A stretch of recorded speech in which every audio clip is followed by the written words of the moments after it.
One, I should be on screen now. Thank you, Danny, for that introduction, and thank you, DeMarcus, too, for that presentation. Um, Connection, actually, that DeMarcus is actually someone that inspired me to be able to give this presentation, and he also reiterated that feeling of yes, you belong. So I'm definitely grateful for his impact and grateful for his opportunity from everyone from NASPA. So I'm going to go ahead and share my screen to get us started. And my screen should now be visible to you all. And if you're looking on video, you might notice that I'm wearing some kind of graduation regalia at the time, and I will get into that in just a second, so just hang on tight. So as the introduction mentioned, my name is Jose David Melendez, and as part of the NASPA Virtual Highlights, this is my presentation, No Pressure, No Diamonds, Leaning into Taxing Growth Using Challenge and Support Theory. And again, I want to just make sure I give a thank you to everyone that has led me to this opportunity and is helping me here through this experience. So to start us off, I'm just going to get to that middle point right there that definitely already addresses my regalia. So I did recently finish my master's in higher education and student affairs program from Indiana University in Bloomington, Indiana. I finished my program this past Friday and I received my regalia in the mail this past Monday, so I'm definitely excited to be wearing it and showing my accomplishment very proudly. Getting into more of the introduction, I go by my first and middle name together, hence Jose David, and I use he, him, his pronouns in order to identify myself. I'm a native to Miami, Florida, so born and raised here. Lots of sunshine all year round. Right now we got a little bit of clouds and some rain, but we're still shining, we're still going. And I'm definitely very proud to be a first-generation college student. I was very proud to be the first in my family to receive a bachelor's degree from Florida International University, and now the first in my family to receive a graduate degree from Indiana University. So as I mentioned, I graduated with a degree in higher education and student affairs, and this is where I was able to learn a lot about challenge and support theory, and that is belonging to the big realm of student development theory, to which I'm a big fan of. So for those of us in higher education, we may be familiar with this. For those of us that might need a refresher, or for those of us that are tuning in that may not be familiar with it, I'm going to make sure I explain that in just a moment. And so this is actually going to be serving as the framework for our presentation. And Nevitt Sanford's challenge and support theory states that optimal learning experiences are going to happen when students are met with a healthy balance of both challenges and support. And I want to really highlight that phrase, healthy balance, because everyone is going to be able to respond to support and challenge differently. Not everyone is going to want to take that in the same way. So there needs to be a healthy balance that's specific to each person in order to really maximize the learning and the growth that takes place. So I see these elements as kind of like two sides of the same coin. You can think of them as like yin and yang, which is like the positive and negative in life, and I have a visual there for you all can see. And what I'm thinking about is there can't be too much or too little of either of these elements. If not, that throws things out of balance and out of harmony, right? So for example, if we have too much challenge to the students that we're working with, that could kind of make them uncomfortable, that could disengage them and make them more reluctant to want to reach out for guidance, and it just might not make them feel like they can do the best of their work. Even though we're coming in with the best intentions, that impact might be deteriorating to their progress. And if we're coming in with too much support, our students may feel kind of comfortable where they're at. They may feel like they're in a good place and they may not want to progress further. And that's why I feel it's definitely important to be able to find the balance between both of those in a manner that looks healthy, right? And so everyone will have a different way to navigate challenge and support. So it's important to really be able to think about what that looks like. And for the purposes of this presentation, I want to really hone in on that challenge piece, right? Because I have a lot of support. I have a lot of people that are in my corner, but I also want to make sure I talk about what that challenge looks like and where can I receive challenge as well. So I want us to feel comfortable with the discomfort, right? I want to take this time to invite you all to lean in to that idea of discomfort and think about what that feels like for the remainder of this presentation, right? And I want to start us off by using this quote that I have provided here from Martin Luther King Jr. And it says that the ultimate measure of a person is not where they stand in moments of comfort and convenience, but where they stand at times of challenge and controversy, right? So when that spotlight is on, when it's time to hit the game-winning shot if you're in basketball, for example, or when all eyes are on you, how will you be able to respond to the call or respond to the moment to deliver whatever it is, whether it's a project, a result, a story, a conversation, or even this presentation, right? How will you be able to answer that? And when I say I want to invite you all into discomfort and I want to get you all to feel comfortable with the uncomfortable, I notice that that's a privilege to even say that, because I know that there may be people that may not be able to really handle moments of pressure, right? They may not be able to fully immerse themselves in that for various reasons. And so I do recognize that it is a privilege to be able to lean into that discomfort, right? And I use that word leaning intentionally because I don't want us to dive headfirst into challenges, right? I want us to gradually build upon the growth that can get there so that we're achieving that kind of healthy balance in fighting that discomfort, right? And the reason I say that is because I truly believe that being able to navigate those challenges is important for professional and personal growth, and being able to lean on those support systems and self-care measures are just as important, right? So this is kind of going back to that idea of balance, right?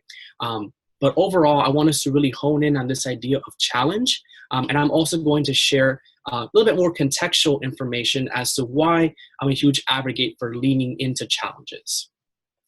And so for me, I have a football background where I played high school football for about 3 years. And this was my formal introduction to that idea of challenge in challenge and support theory.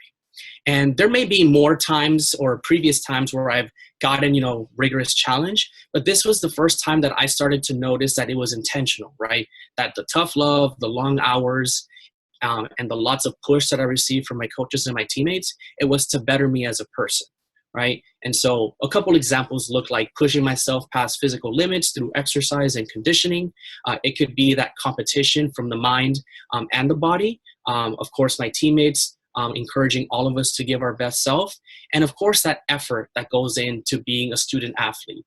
So it's not just the practices and the games and the conditioning that's a part of it. It's academics. It's taking the bus to go to school and then walking a few miles to get back home. There's a lot of components that go into all of that, but it's that challenge that kept driving me to go forward, right? So I remembered to take my breaths, to take my pauses, but then get right back into it because I knew that the challenge and that feeling of that pressure to just constantly give my best self as best as I can every day was going to better me as a person.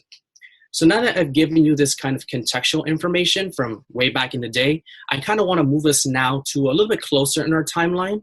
And I want to share with you all a brief little story about how the fall 2019 semester of my graduate experience definitely pushed me beyond my comfort zone and definitely made me a stronger person thanks to this idea of challenge.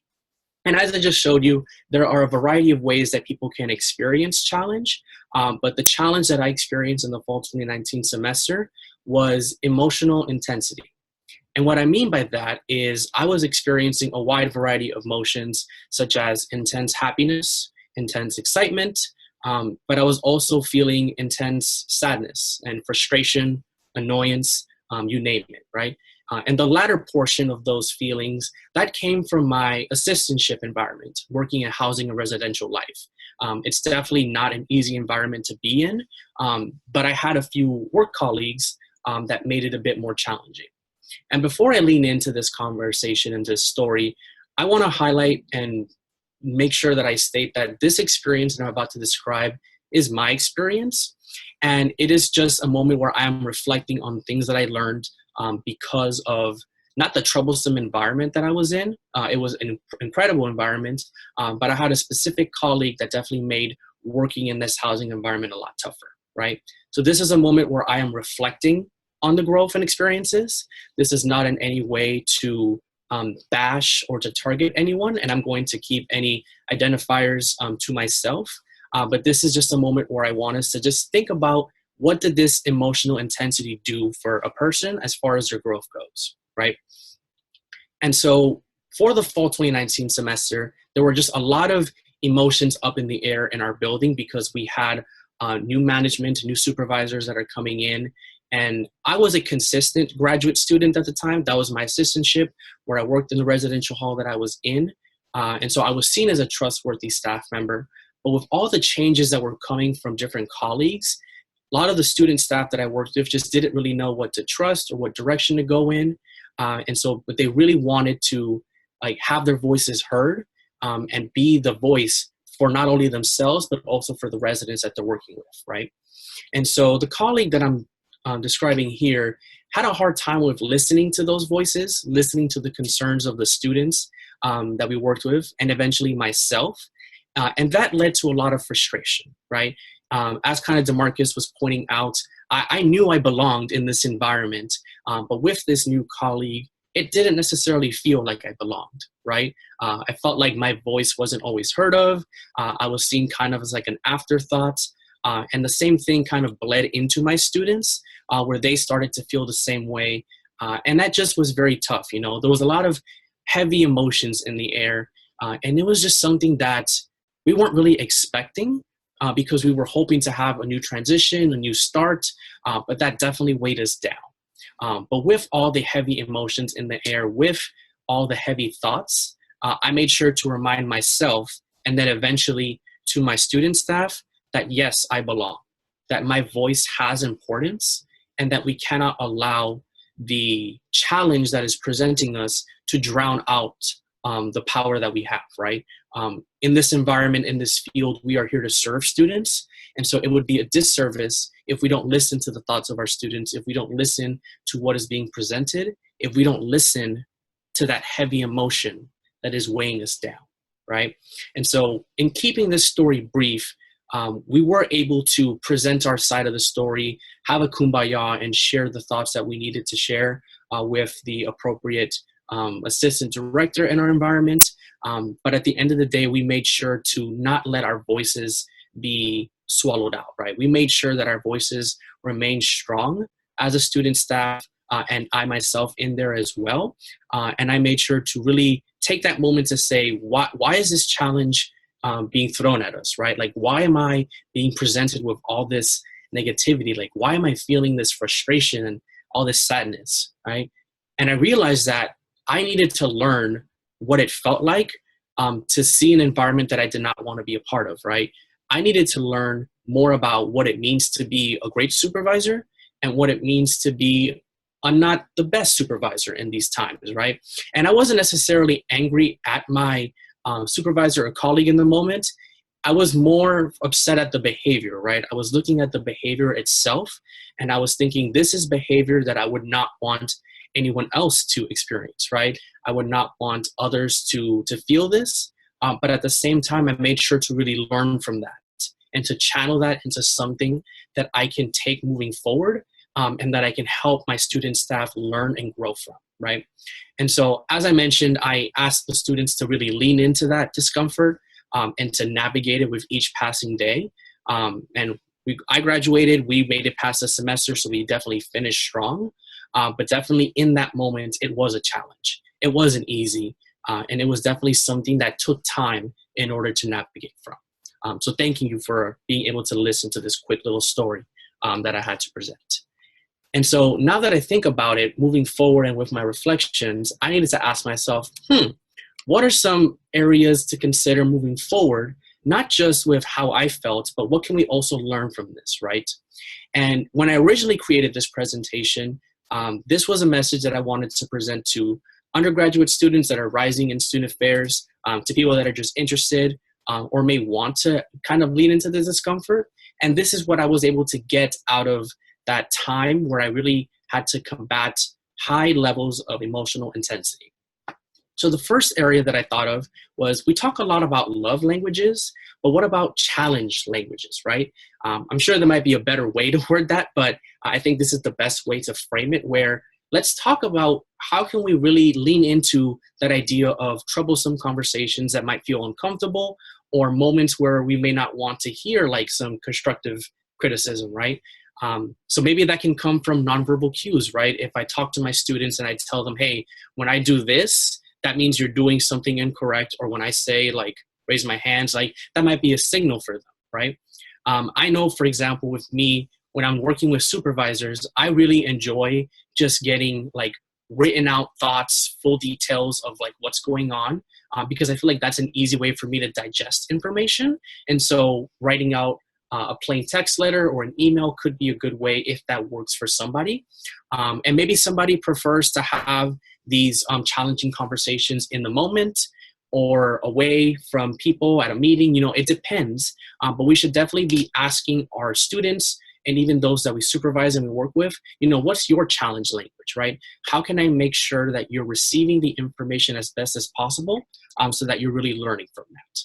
And then we're talking then about emotional intelligence, and that's the ability to recognize and be mindful of how emotions are going to impact us and the relationship with others, okay? And then lastly, we have the internal voice, right? And these are ongoing and or on-demand resources that one can kind of tap into when needed in order to help them push through those challenges, right? I had the privilege to have such a supportive partner at the time, and still to this day that it's always supported me in all that I do. So that's somebody, for example, that is in my corner, but maybe others can reach out with quotes, music, vision boards, something that will really help them channel all of the challenges that they're facing. And to give you an example of one of the quotes that I used to push me forward through that troubling time, was this index card that had the phrase, "No pressure, no diamonds." And you can also infer that this is the title, this is where the title was birthed from. This was an index card that my supervisor from my summer internship gave me and just said, "Here, I want you to have this." And there was a reason that I was given this specific card. Maybe it was meant to show me the light in this moment. Maybe it was meant to show me the light moving forward. But definitely hanging on to those items that tell you like you can keep pushing forward. You can channel those challenging moments and turn it into something strong, right? And when I think back to this quote, I also think back to my days in football where my coach told me, pressure will either burst pipes or create diamonds, right? You decide what will that outcome be. And I want to make sure that we're leaning into that idea of it's something that you get into gradually, right? We don't want to throw ourselves headfirst into challenges. We don't want to just throw our whole bodies in and be in harm's way. We want to build up our competency to be able to lean into that idea, right?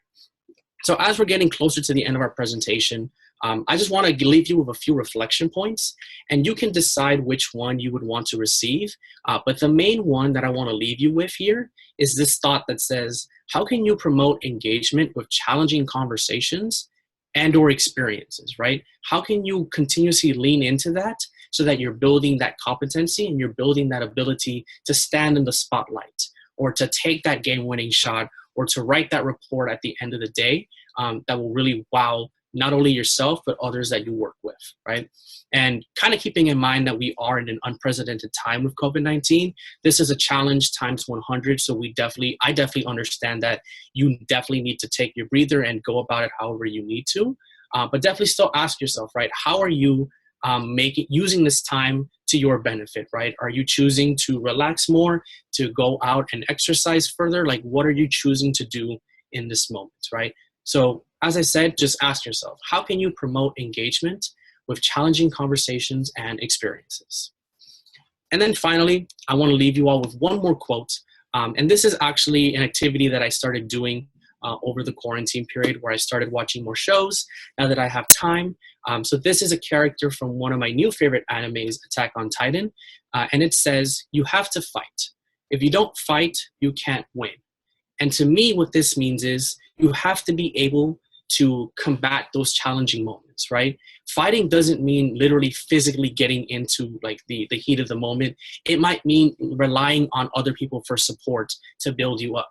As DeMarcus mentioned, it might be finding that village that helps you push forward, right? It might be realizing what that internal voice inside you wants to know and wants to hear in that moment to push you forward.